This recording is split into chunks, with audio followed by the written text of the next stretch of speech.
Here we are in Frankfurt at the 25 conference. Been a great conference, hasn't it? It has been a terrific conference, as usual. As usual, yes. I've learned a lot. And one thing I did learn was from your talk about the volatility, the change in the moving average structure using more front weighting. And I'm going to do work on that.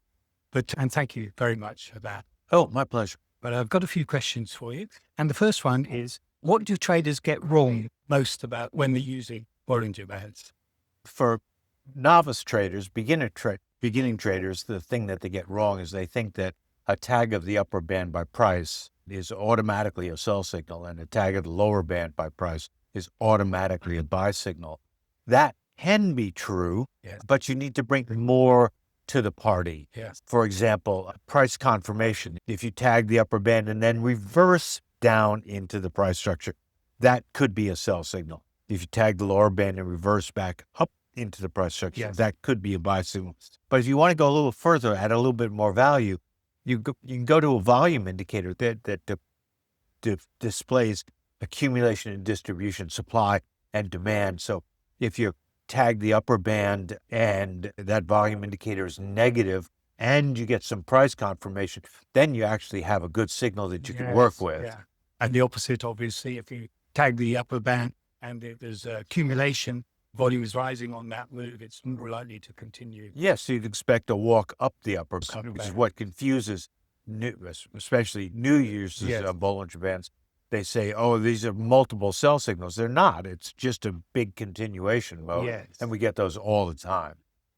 What are the key traits that you've observed in successful traders? There's really only one, and it's discipline. All really successful traders, whether they're completely intuitive traders, just looking at charts and making choices and stuff, or quant traders, or deploying very detailed systems, or any of the above, or anything in between those. The successful ones always are highly disciplined. Yes. Yes. They're not breaking their rules. They have rule sets. They understand what they're doing, and they're following a plan, and they're executing that plan. And just because things go against them, they're not deviating from that plan because it's already included in the plan. Yeah. Discipline is the primary thing. Mark Douglas years and years ago wrote a wonderful book called The Disciplined Trader. Yeah, that was a good book. Yeah. And I observed too that really successful traders are actually trading for them is quite boring because it's systematic. They do what they have to do and they just do. They don't think about it because it's a process. And so the gambling excitement is really gone because they're just executing the program. I don't have the gambling excitement in my practice either, but I wouldn't say that it was boring. Boring's probably the wrong word. You're right. No, you considered updating Bollinger Bands. We talked about that. John, how do you see AI and machine learning changing the way technical analysis is practiced in the future? In the future, it's hard to say. At present, AI is quite useful in technical analysis to this extent. If you have an idea, you can go to AI and ask it to help you implement that idea. Yes.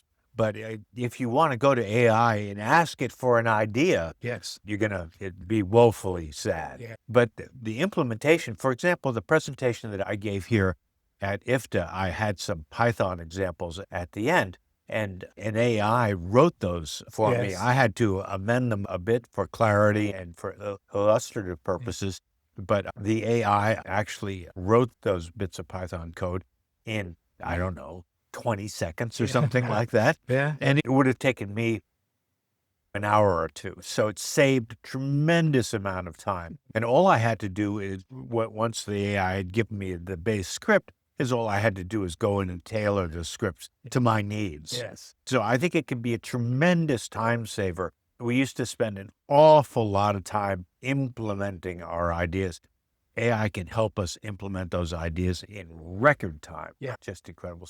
So I think it's good for that. But if you think AI is going to come up with some fabulous trading system for you, I think you're woefully mistaken. And millions have been spent trying to achieve that. And so far, I don't think, despite what some people have said, that there is any evidence that actually does work. That's correct. I agree. Yeah. John, I thank you very much indeed for your time, and it's been wonderful. I enjoyed your talk a lot. I learned particularly the moving average change, which I'm going to experiment And I with. enjoyed your talk, Trent. Thank you. My pleasure. Okay.